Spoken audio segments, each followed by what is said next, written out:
Good Monday to everyone. For some of us, it's the morning. For others of us, it's the afternoon.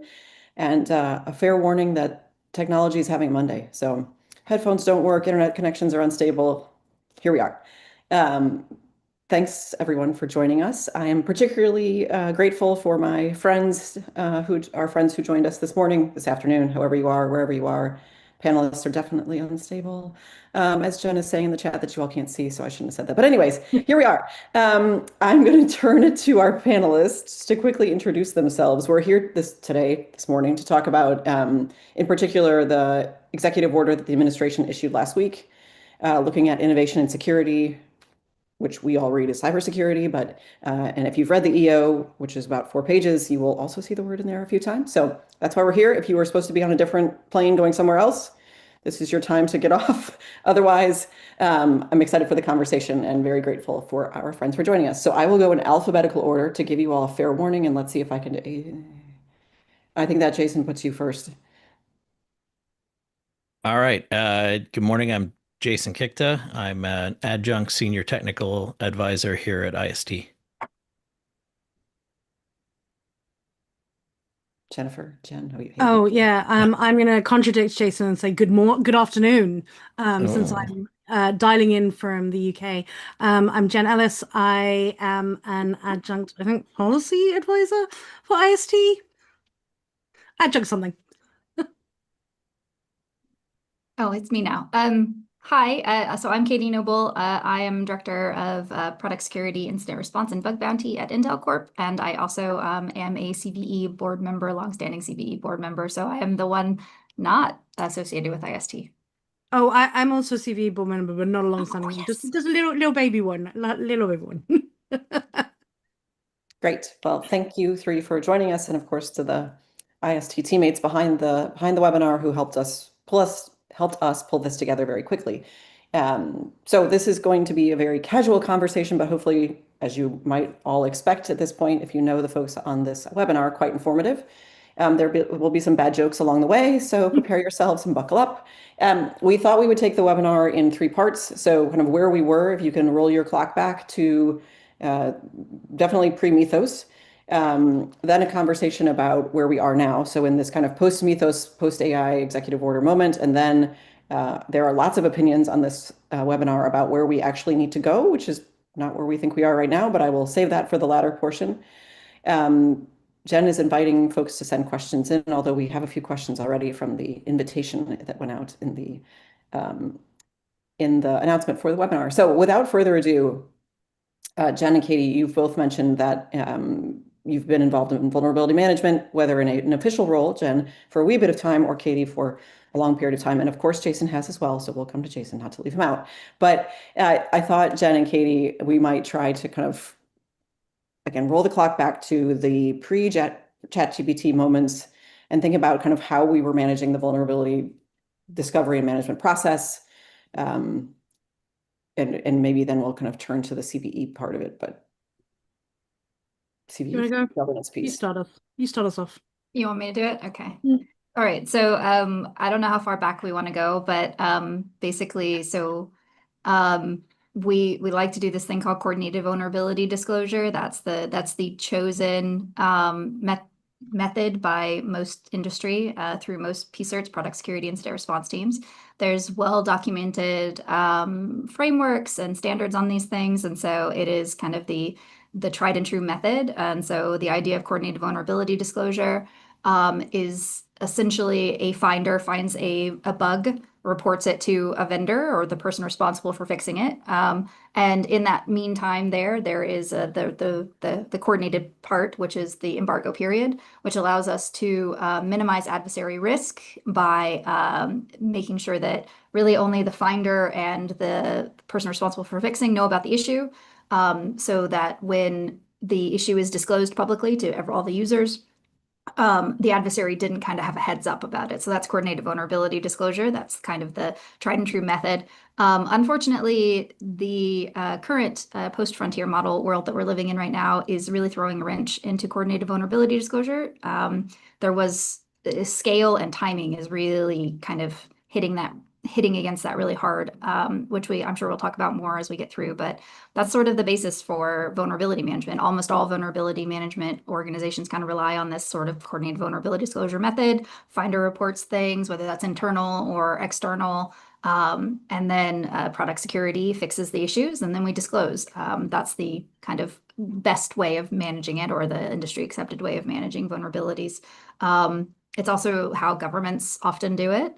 So it's pretty universal method. Like I said, there's a lot of frameworks, there's a lot of guidance and international standards on this, and that's the pre AI boom sort of method there for how we do things. And I will add on some pieces on that. So I agree with everything Katie just said, obviously. But I do want to highlight that the tech sector, one isn't one sector.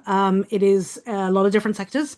And it's not a homogeneous blob, and organizations vary greatly in their degree of maturity and responsiveness and focus on this. You know, Katie works for Intel, which is a very large company that's been around for a very long time. There are obviously a number of companies that are startups. There's the open source community. There's the OT and ICS communities that make things that are designed to last forever and ever and ever. Amen. And so the way that companies respond to and think about vulnerability disclosure varies greatly based on, you know, where they are, who they are, what size they are, what resource capability they have, what maturity they have, what level of experience they have of dealing with this. It is not uncommon for a researcher to try and disclose something and for it to go into a void. I remember very clearly somebody from CertCC once making a joke that they sent their disclosures via recorded mail so they knew that they had been received, because it was the only way to know that it had been received. So yes, in an ideal world, we hope that what will happen is a discoverer will discover something and report it appropriately, and then there will be a great sort of coordination process, and then it will result in a collaborative disclosure that puts the security of the user at the forefront. But in the real world, that is often not how these things work. And I would say, actually, like, the number of organizations that are really good at this is the minority, not the majority, even today, even prior to the world exploding. Two other things I want to highlight is when Katie talked about the process, it is a process, right? And it's a process that has different stakeholders at different points in it. So you have the discoverer, and they discover a thing, and that can be an intentional discoverer, a researcher, or it can be an incidental or accidental discovery, a user. And in an ideal world, they will then disclose appropriately to the vendor. Once the vendor gets that, they go through a triage process where they have to, like, take in the bug, they have to look at the bug, they have to verify the bug, then they have to determine how serious they think the bug is, how exploitable. They have to determine how to prioritize it. And if you're a large organization, the chances are you're not just getting one bug at a time, you might be getting lots of bugs. So you're having to decide how to think about those against each other. And then let me tell you, in any technology company, they do not have developers sitting around on their hands going, I wonder what I'll do today. Maybe I'll get some work.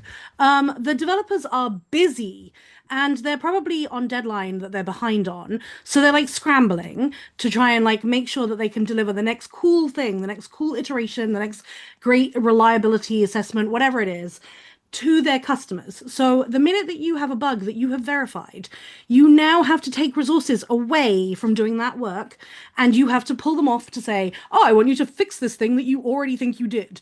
And that's not, nobody likes that. That's wah, wah, wah. So there's a whole process that happens there. So in and of itself, like, let's say that piece, that whole piece that happens, the triage to patch availability, is hard. It's a heavy lift for companies, and it's not a particularly fast process, even at the very best of companies that have, like, been doing this for a really long time and that have formalized a process for it. Then once the patch gets released, assuming there's a patch, which there might not be, in some cases there's a mitigation, which might be like, hey, don't connect that thing.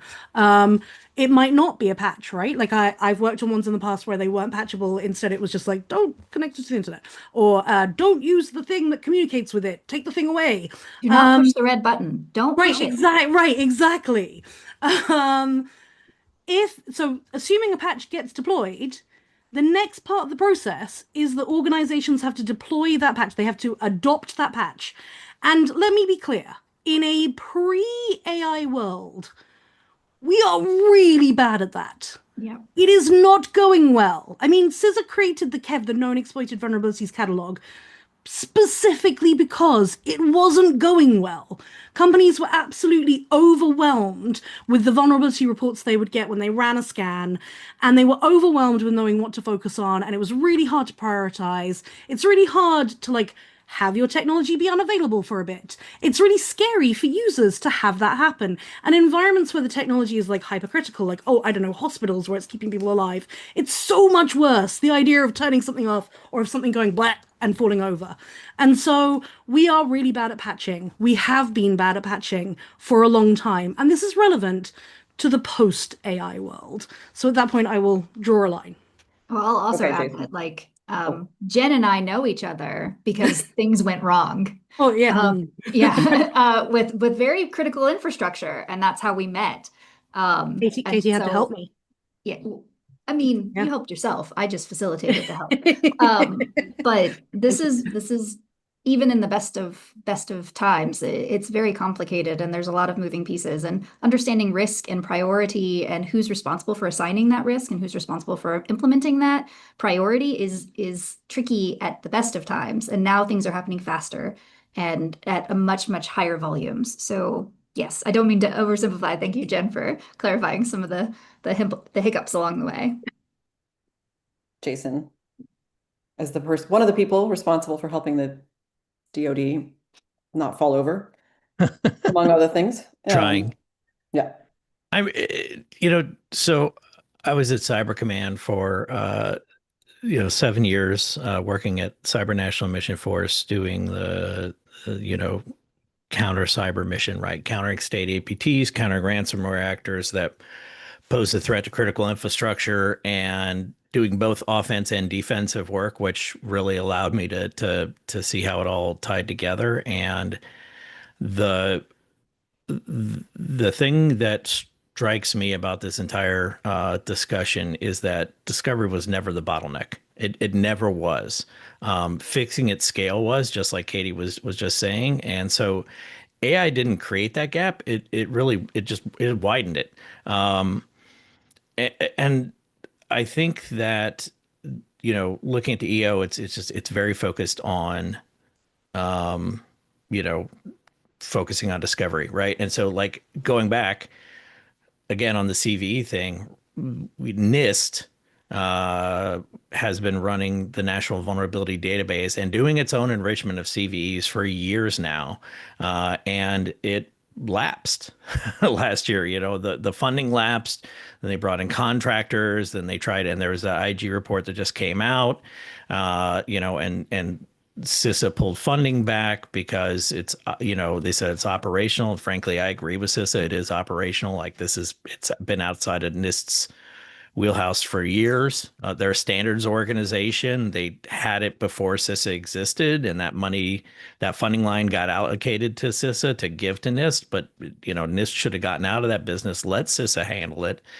Um, you know, but the punchline is the government can't keep up with enriching all these CVEs. I don't even know if that's a useful activity for the government to be doing anymore, as far as like re-enriching what the vendors have already enriched.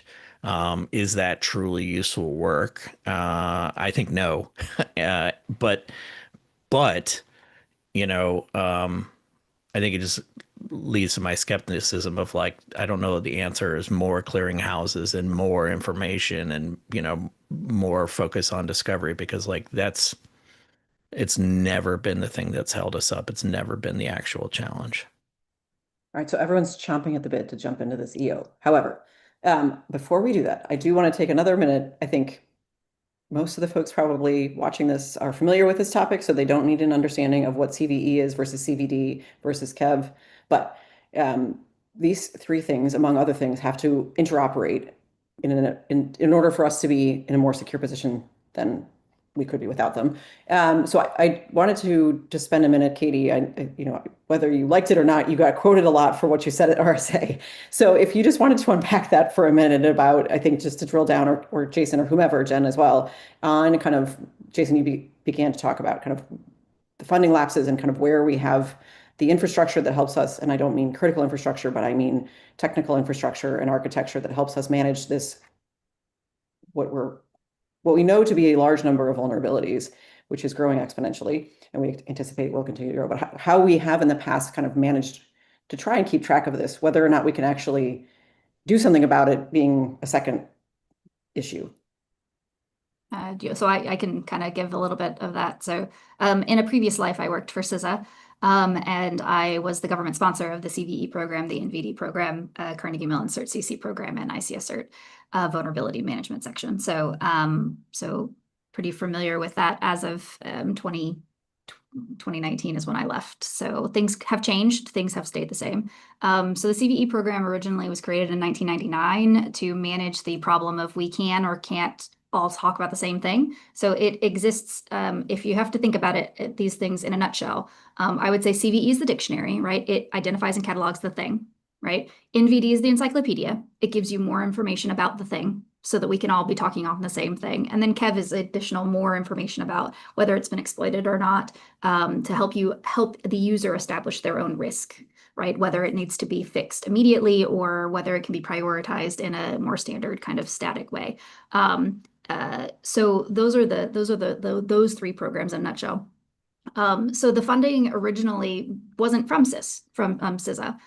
It was from a various government organizations run through MITRE. MITRE is the secretariat function. They run the CNA of last resort, which is the CVE numbering authority of last resort, and also the secretariat function, the administration, the infrastructure of the CVE program.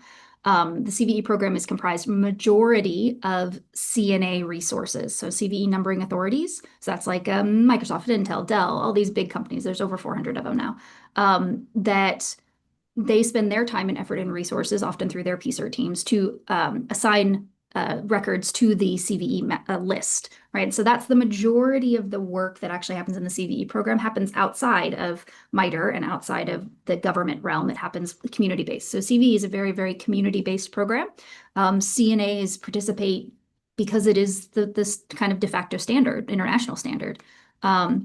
NIST relationship there, as Jason said, CVE entries flow into the NVD and then are further enriched. And this is based on technology limits at the time. So in the early 2000s, the CVE program had three fields, the description, the number, and the URL. And that was it. There was no additional space or technology ability to add any additional information. So things like risk, CVSS score, or common platform enumeration, common weakness enumeration, any of that information, there literally just wasn't able to put it in to a CVE entry.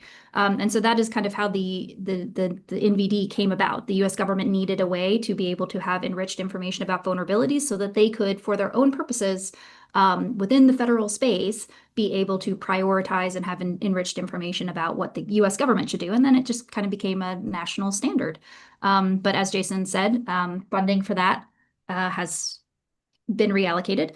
And that, in my mind, is appropriate. I personally do not think that the US government should be spending that amount of taxpayer funds on adding fields that the vendor could already add, and probably more accurately.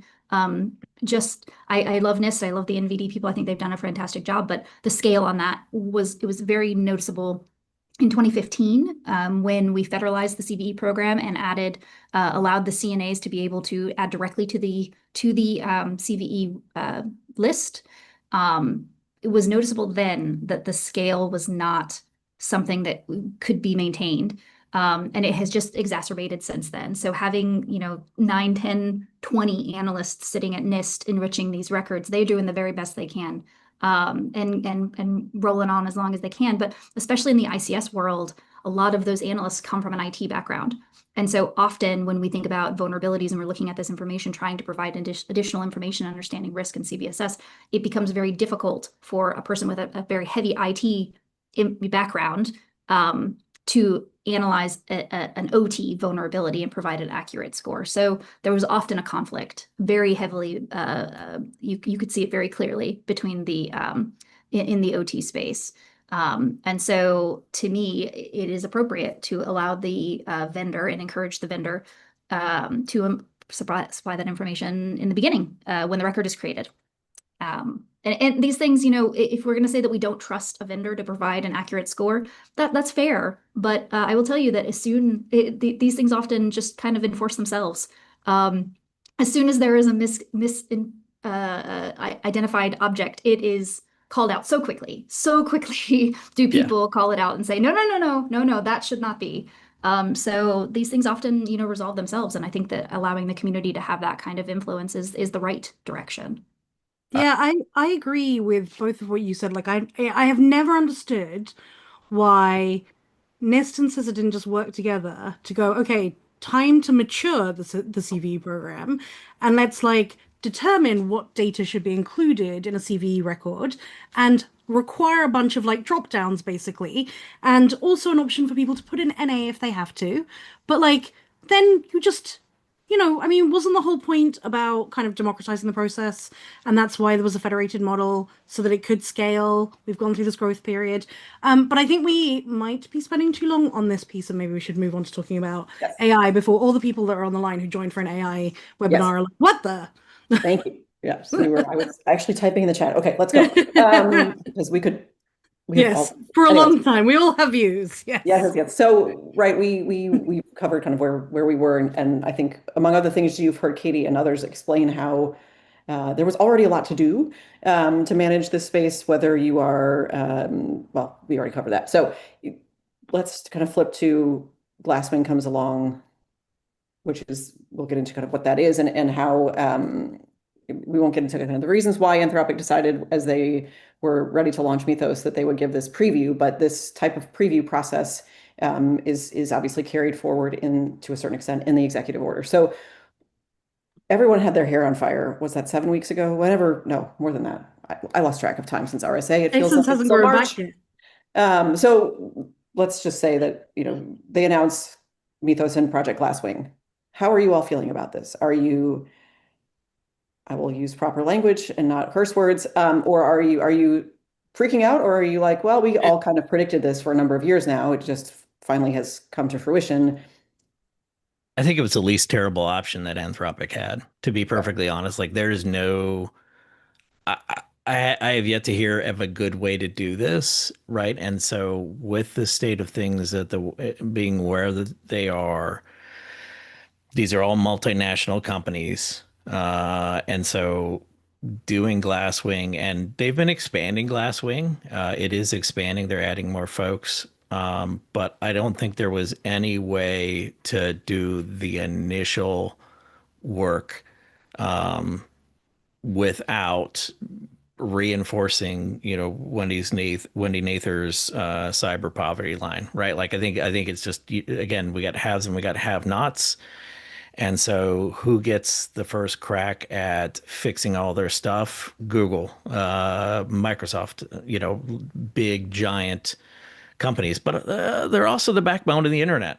I mean, like if AWS or Cloudflare has an issue, like that affects all of us. That affects, millions of small businesses. So, is this the forever model? No, and I really doubt that Anthropic would take that position either. But I think it was, again, the least terrible option at the time. But now the challenge that we all need to kind of focus on is like, okay, well then what's a better model, right? Like if this was the least terrible that they could come up with on their own, like, is there something less terrible that we could be facilitated in the future, that could be designed, that could be, encouraged and tweaked.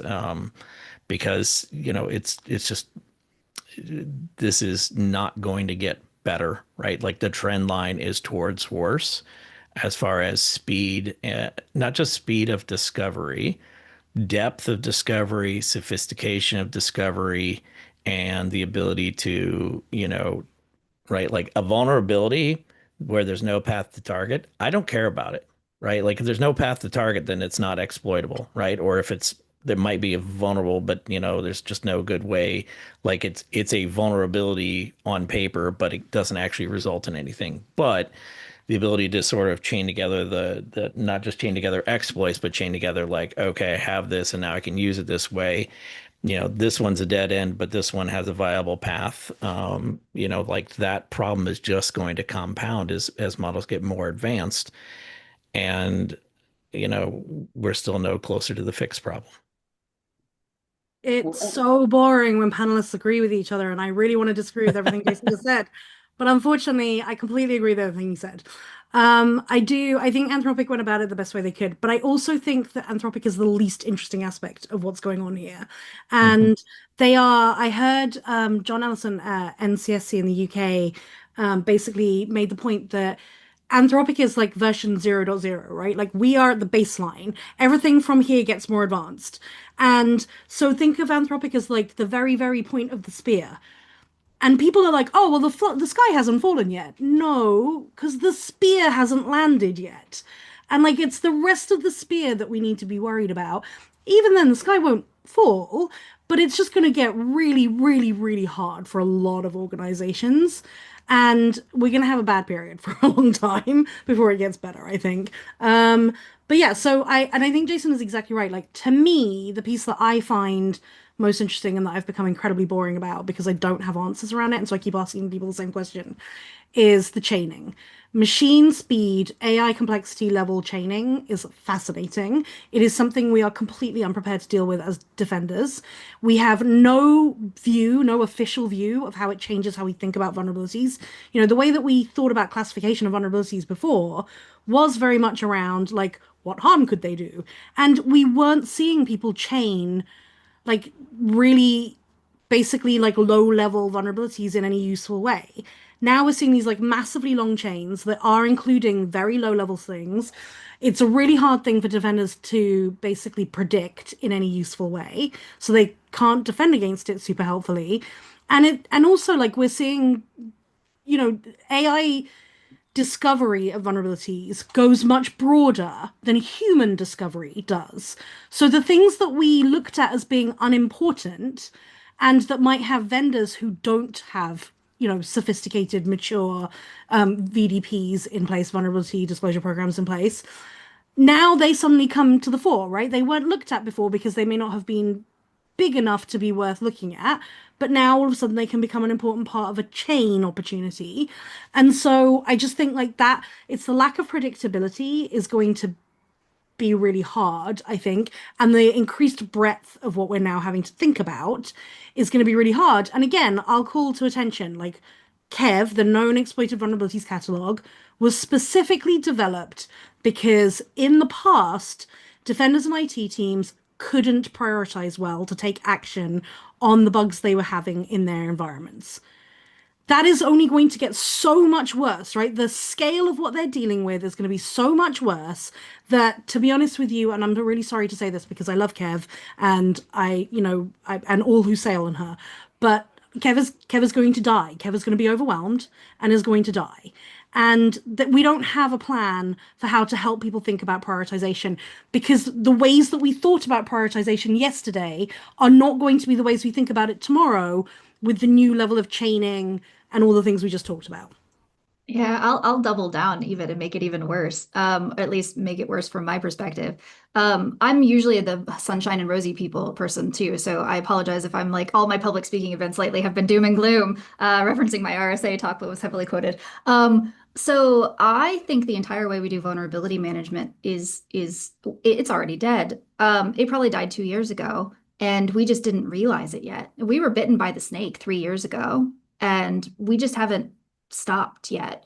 The whole way we do vulnerability management, from identification to patching, it's all kind of moot at this point. And the reason I say that is because the time to exploit has changed so drastically. It used to be months to years to develop an exploit once a vulnerability has been identified.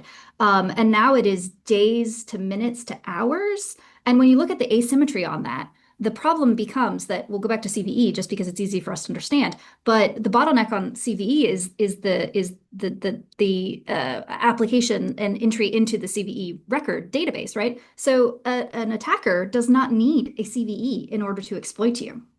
But a defender does need a CVE in order to defend themselves. So this asymmetry has just gotten massive because you don't even necessarily know what you're being attacked by the fact, and you're done. You're just done.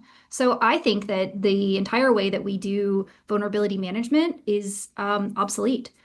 We just haven't realized it yet. And I think that we're ending it, and don't ask me how to fix it because I don't know, but I'm overwhelmed by the entire ecosystem at this moment, which I think we're all feeling that flood. But I feel like the we're just going to we build an AI to find the vulnerabilities, we build an AI to fix the vulnerabilities, we build an AI to find the vulnerabilities, we build an AI to do, and it's just this chinking the armor over and over again. And I think we have to move from the Bronze Age to the Steel Age, and if we don't, we're just going to be fixing chinks in the armor until the cows come home, and that's just not going to benefit the customers or the end users at the end of the day.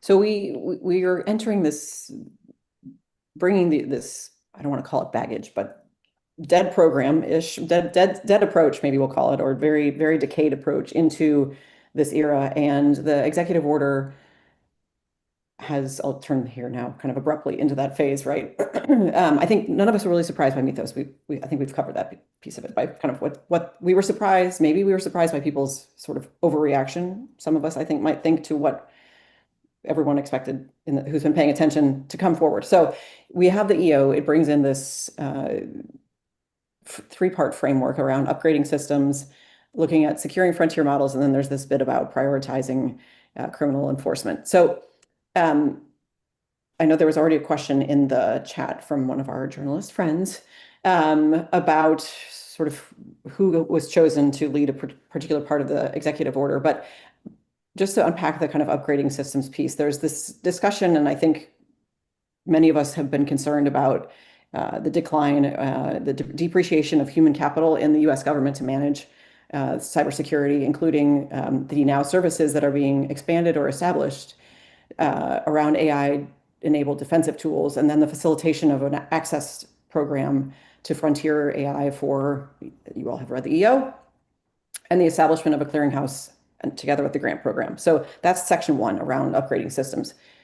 A question around the feasibility and governance of this, particularly in this clearinghouse idea. So you've heard about how complicated the discovery process is, the patching process. Maybe we can't patch, we have to mitigate. How, Katie, you came from CISA. Jason, you were at Department of Defense. Jen, you've been watching all of us do all these crazy things for longer than I should say publicly. Why was it Treasury over CISA?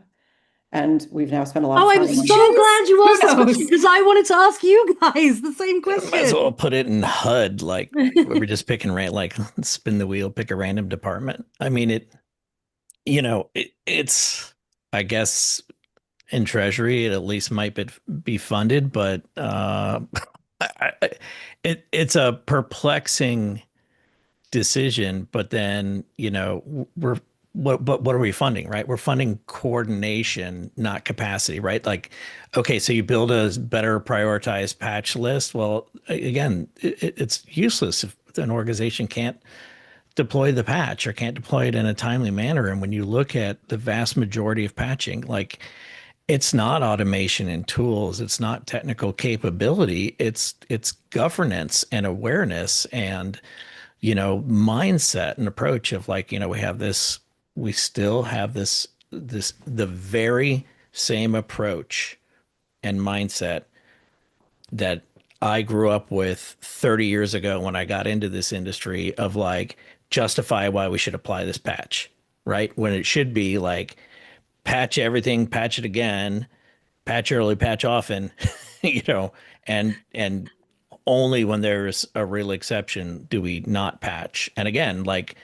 patches aren't even going to be sufficient moving forward, because if capacity and speed doesn't keep up on the vendor side, then, you're going to be doing mitigations, right? And mitigations is a whole nother level of disaster out there of, like, where do you pull mitigations from? Wherever, right? Like, okay, there'll be some threat intel company who discovers something and they'll put out, a report on it and like, here's a mitigation or like it leaks. And then the vendor comes along and then somebody comes along on Twitter or X or whatever it is with, like, oh, actually that doesn't work. And it's like, it ends up being like rando people on the internet, posting stuff in social media is sometimes the most effective mitigations. And then like, what's our scoring system for mitigations? It changed configuration settings. Do I need to change those back after I apply the patch? Nobody ever knows, right? Like, where's the queuing system? Where's the centralized system? And so like, just like I think we would have been better served years ago if NVD just kind of like A, moved over to CISA, and B, focused down on like, here is the centralized repository and naming system and format, and we're just going to do that. And we're going to leave all the scoring and stuff to the vendor, because I got to be honest, the vendor's accountable anyway. Like, no one cares, really, no one cares what NIST puts down for what they think it is. If you know, they're like, well, it's actually a 9.5, not a 9.3, Microsoft, whatever. Windows Update goes off of what Microsoft put in. Nobody even sees that. Who cares? Right? And guess what? If someone gets exploited off of it, they're not going to go complain to NIST. NIST has no accountability. CISA wouldn't have any accountability, right? Like, the vendor has the commercial contract with that organization. The vendor is who gets held accountable, right? Like, you built a Do lot they of trust. though, Like, Jason? Do they get you, held accountable? well, I mean, to the extent that anyone ever gets held accountable, Microsoft never gets held accountable, They're the but most likely to get held accountable of everyone in right, the right. You know, smaller vendors get held accountable. Giant ones, like, they do whatever they want. So, you know, LOL, nothing. I mean, at some point where this can all turn into LOL, nothing matters. But the closest we will ever get to accountability is gonna be on the vendor side. So, you know, like, we need to sort of, to what Katie and Jen were already saying, like, we need to fundamentally rethink all of this, because it's just not, it's This not going doesn't bring to, us it into the hasn't been future. serving us. Like, we've been watching this show for 15 years, don't Mhm. like it, not going to like the sequel. So like, we need to kind of do a fundamental rethink. When I look at the EO, I wonder, like, it reads to me as if it were written with ideals and understanding of 5 years ago, Yeah. right? So the processes that are outlined there are things that we would have done pre-frontier model, not necessarily Yep. things that we would do now. And I look at this clearinghouse and I ask myself, how is this different from JCDC or from Yep. ISACs or from any other coordination body that's ever happened? Why Treasury? Sanctions? That's the only thing that I can think of that the Treasury does that applies to here. Maybe, I don't know. But it feels like rinse and repeat. I would love to see more about the clearinghouse. That's something I'm watching very closely to understand, because I want to see the implementation plan on that, and how it's different from efforts in the past. Yeah, Well, I agree. Like, the description of it asked more questions than it answered, in my Mhm. view. So I'm definitely like, it sounded like, let's have CERT CC sit in Treasury, which is weird, firstly. But then it's not what CERT does, because Jason, you were saying like it's coordination, it's not operational, but actually it is talking about, like, the language says Scanning, that. deconflicting scanning. Right, but yeah, I mean, and discovers and validates the vulnerabilities, and then coordinates and prioritizes remediation. Like, what, like, is it? I mean, to what extent it makes it sound as if it can tell tech companies to develop a patch and give them a Yeah, or timeline, it like, can develop its own or patch, it which can is develop something its own patch, that which is we talked even about years ago crazier. in the government, was require or allowing the US government to develop patches for themselves rather than relying on the vendor. And that was like shut down pretty early on. But I also wonder, this clearinghouse, is it a two-way street? Are we as the vendors going to be asked a lot of information that we're being expected to provide to the government that we were yep. not expected to provide before? I mean, I've been asked by the government to provide some very sensitive information that there's really not much need for them to have.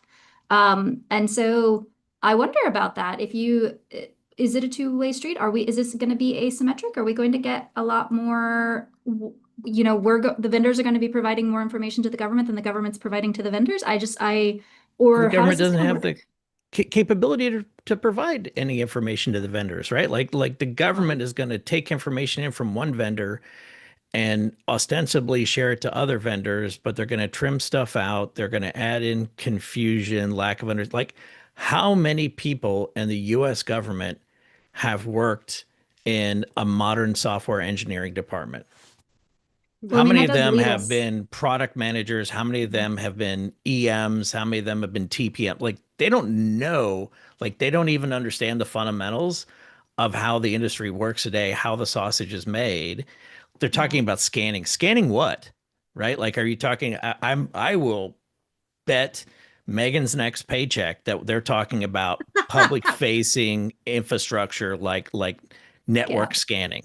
And they're not talking about scanning package repos, which Right. is, the new hotness of like, that's what I'm worried about, right? I'm worried about supply chain attacks of like, what's in NPM this week? Like, let's go find out, right? And do I get to lose the race to, oh, implement it too quickly, so have fun with mini shy halud or whatever the new worm is, or you implement it too slowly, so have fun with this, critical CVE that's now in your product and you've given it to all your customers, right? Like, which one do you want to lose to? You can wait 7 days, or you can, wait no days, and like you can lose either way.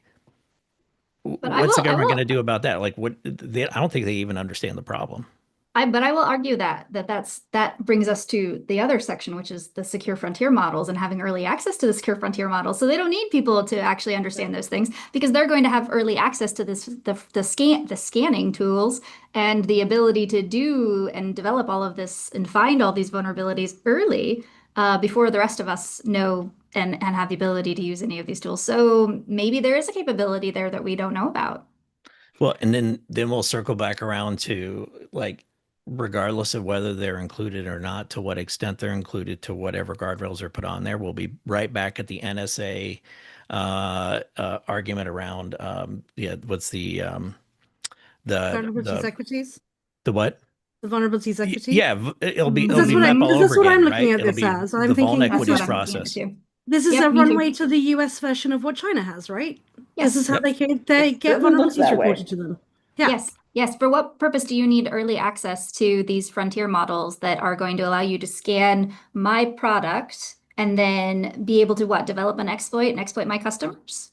And then I Yeah. don't know about it until I'm left holding the empty with the bag with a hole in it, Yeah. until something bad has happened. And then as a vendor, I'm left trying to figure out how to fix those things. And I just have questions. I have questions and I have concerns. Yeah. That seems So, reasonable. Can we also look at the first section? Sorry. yeah. But like as you guys know already, I am very boring about the topic of legacy as well as the Mhm. topic of chaining. And I feel like this is the dirty word that's not mentioned in the first section, but it's kind of alluding to. But like, am I the only person who remembers the OMB breach? What Oh year yeah. is it now? I lived it. You guys were all caught up in that, right? Yep. Yes. What it is to not be an American government worker. Um, right. But so I remember at the time, everybody was like, oh, well, we really need to modernize government IT. And there was a whole big thing around it. And then a whole bunch of people were like, nope, that's not going to happen for two main reasons. One, it literally cannot happen for a whole bunch of systems. Things cannot be moved off them without everything breaking. And two, it was prohibitively expensive. Well, three, the So, turf war. Let's talk about the turf war oh, too. yeah, yeah, yeah. That is why Also, yes, government agents, that's why absolutely. NIST Ugh. and CISA didn't get along on the NVD. It was the Yeah, turf war. yeah. Yeah, so those three things I'm assuming have not changed in the what year was OMB's breach? Like it's at least 10 years now, right? So those three things haven't changed, right? I'm not misreading that. You're not like, oh no, all three things have improved dramatically. It's all good. So But how are apparently, we go ahead, sorry, Megan. no, go ahead. No, I was just gonna say, like, so how are we addressing legacy now? We haven't addressed it in the last I really want someone to tell me. I should have How, Googled this before we got how on. many EOs and bills require this exact same thing, modernized infrastructure? Yeah. And then Without any, has it happened? The Oh, it's thoughts and okay. The prayers Department of of War is paying. cybersecurity. We're going to modernize infrastructure and we're going to increase our sharing. Like, Okay. I'll believe it when great. I And then see it. Yeah. and then we'll populate the departments with unicorns. Yes. And I will be We will. 6 foot tall with a full head of hair. It's all, is it possible? Yes. Is it going to happen? No. okay, so maybe this is the point that we will pivot to. I don't, we can spend more time on the EO, but kind of what should the EO have said? Recognizing, right, that executive orders cannot create new authority. They can only direct execution of authorities already granted to the executive branch. I mean, what they really should have focused on at this point, very very clearly, is studying and understanding the problem, right? Like that's what shines through in all of this. The underlying theme underwriting the entirety of this EO is they don't understand the fundamental problems. They don't understand the old problems fundamentally, and they definitely don't understand the new ones, right? So like what the government should be focused on right now at this moment is getting an understanding of like, why do these problems exist? Like, what has gone so horribly wrong in the land of technology that these issues keep, raising their heads, and you're never going to solve it, right? Like none of this ever truly gets solved. The point is to get it down to a dull roar, to shape, the destruction and the potential badness in the ways that we possibly can. But, like it doesn't seem to be any interest in like, we're going to study, we're going to learn, we're going to understand. It's like, do. And the do is always this, it's worthless, except it's actually worse than worthless. But, it's actually negative value because, as Katie pointed out, like it causes all this churn and all this, problems for vendors. And it's a big distraction. And it's not like, unlike the government, we don't have surplus, we don't have the people capacity to throw at new problems in industry always. And so the people who would be like saying, hey, I'm going to harness these frontier models as part of my CI/CD pipeline to make sure that we're shipping more secure code to fix it before it ever gets to customers, are now focused on doing some dance in front of the federal government or getting on the phone with angry customers overseas who are like, please tell me that the NSA isn't, doing whatever to your stuff because now you have to, the federal government's looking at these things early, and on and on and on it goes. Right. So like this just exacerbates problems, if anything. I struggle There's with the study though, because I think that, like I said, I think we're way behind the curve already. And I know these studies take years, right? And in order to do appropriate study, they take years. Do they need to happen? Yes, but I think it needs to be balanced with some action as well. Because at this point, like we've admired the problem, and we all saw this coming years and years and years and years ago. And now we're just going to start admiring the problem through a government-funded study. So Yeah, that's fair. I struggle with the study, but I do think that there needs to be an understanding and some balance. I just wonder if that can already be accomplished with existing industry experts. Can that be done in a more efficient way than kind of the typical government funded study? When I Yeah. look at it, I think of the safety impacts of this. I would have liked to have seen some more guardrails around safety. I don't like the idea of a AI system being implemented throughout the government in a way that it's making decisions for people. And that makes me incredibly uncomfortable. I do not like the idea of an AI system being able to independently make decisions about, I don't know, nuclear power. And I'm not saying that's happening, but what I am saying is that's something that concerns me as a citizen, and I would have loved to have seen some guardrails around safety for implementing these models in ways that are safe first. I think it also, like, the whole thing just feels terribly incomplete, right? Like I think Mhm. back to advanced semiconductors, right? So legislation, export controls, investment screening, allied diplomacy over a 3-year period, right? We got one voluntary page here. Yeah. like it's not And it's the something we would have mech said 5 years ago, not something we would say now. right. And like Yeah. my gripe isn't the mechanism, it's the seriousness of it, right? And this is a not a serious effort, right? This is, practically throwaway. And if this is, all they could get approved, then my goodness, like they're just not equipped to contribute anything useful to the problem. And you're right, Katie. Like I forgot who I was talking about when I said study, but like they need to bring in industry expertise and get their head right immediately. Immediately, quickly, with a time limit. Hmm. Yeah. is there any part of the executive order that we can rely upon to help us determine whether it has impact? Like, what will success look like under this executive order, if there is any way towards success? I mean, Jen? I think, I mean, the question on that though is like, in order to know what success looks like, you have to know what you're trying to yeah. achieve.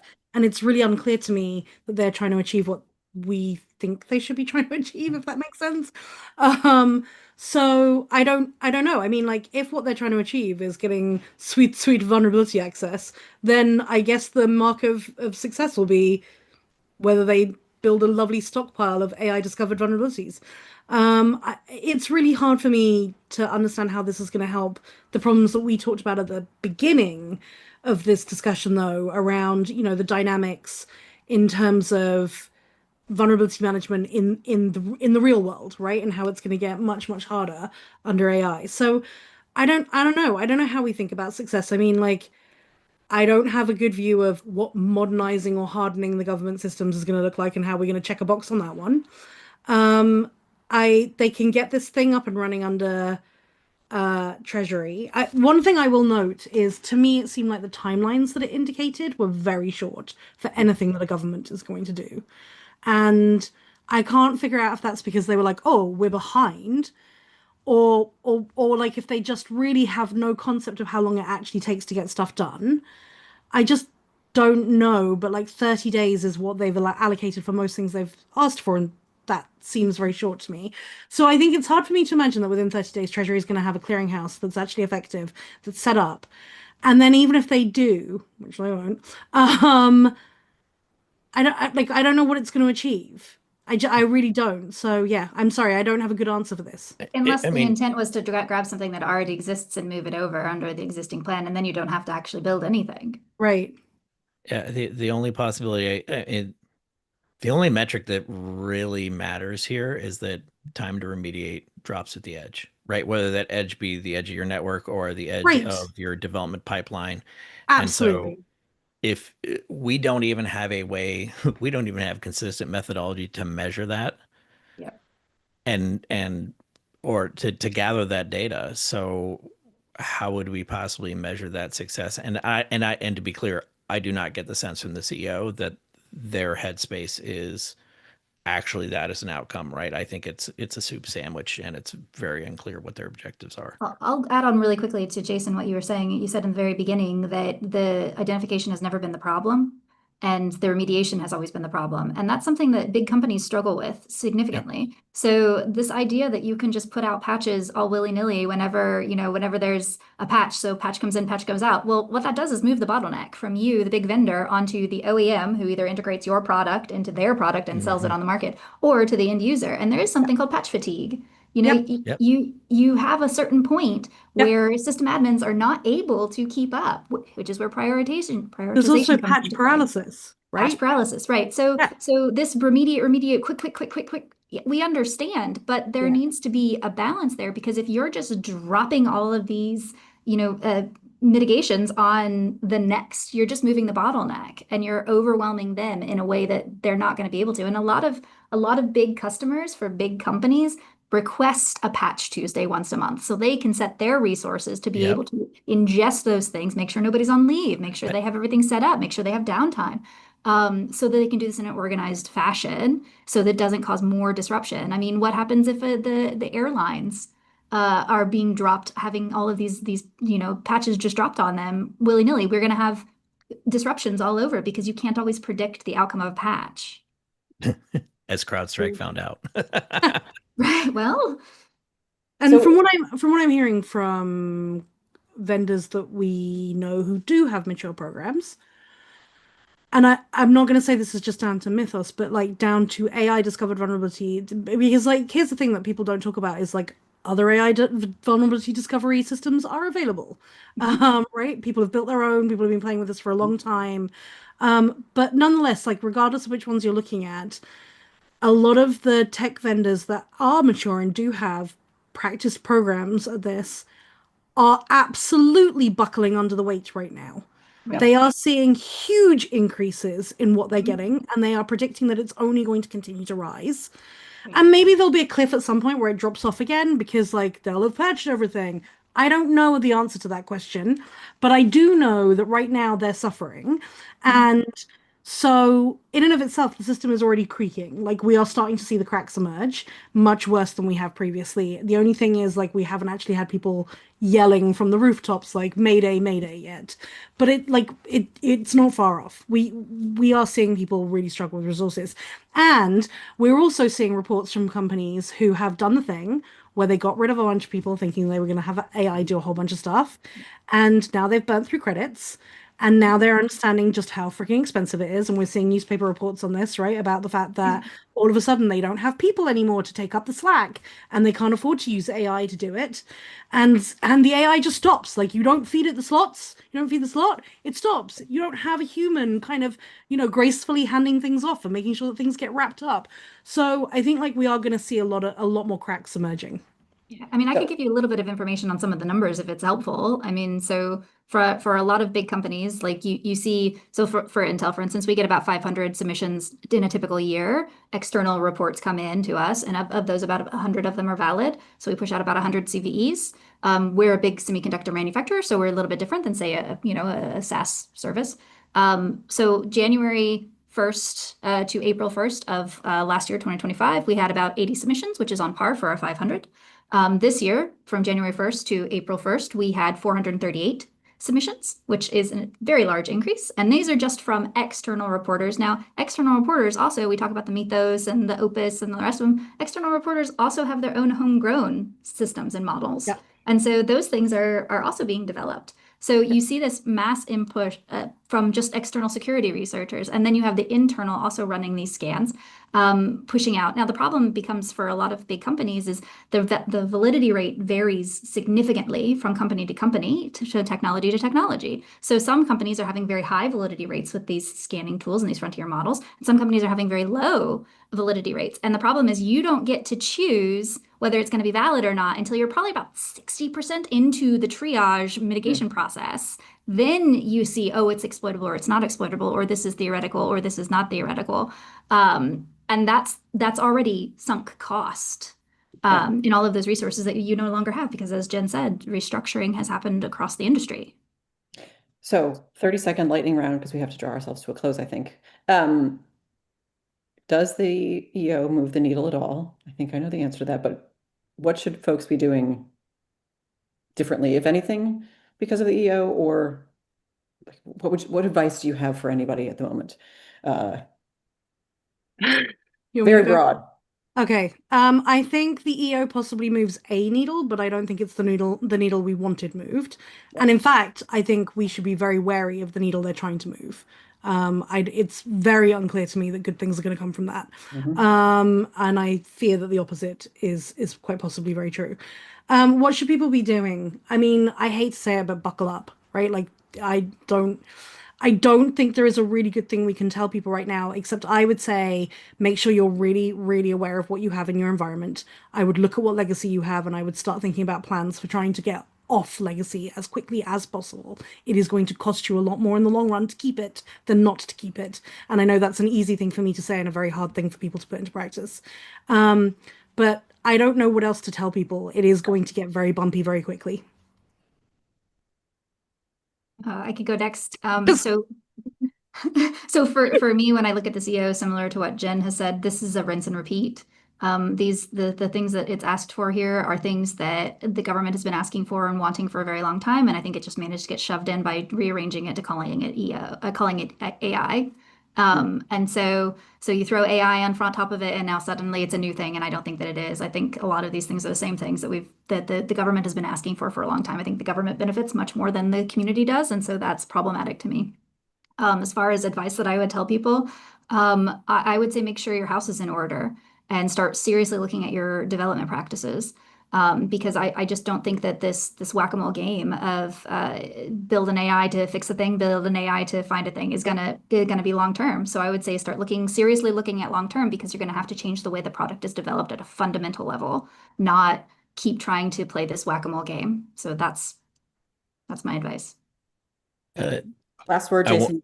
I won't overlap with the other two, but I agree with everything. But the point I'll add is talk to your organizational leadership, right? Talk to your executive team, talk to your board.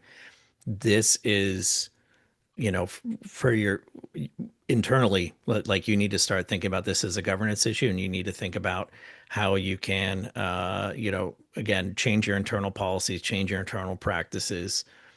There's going to be some level of operational or business impact to this, bright new future until we can get a handle on it. And you need to learn how to be more nimble in this future. Well, I hope we've put everybody off to a great start this week with all this happy Happiness and news. sunshine. Thanks very much, Katie, Jen, and Jason, for making the time today to talk about the EO. Hopefully it was a worthwhile conversation for everyone. It was for me. There's lots of high praise coming in the chat. So I'm sure we'll have more to say on this, and appreciate everyone's expertise in helping us get through this tsunami of tsunamis of tsunamis.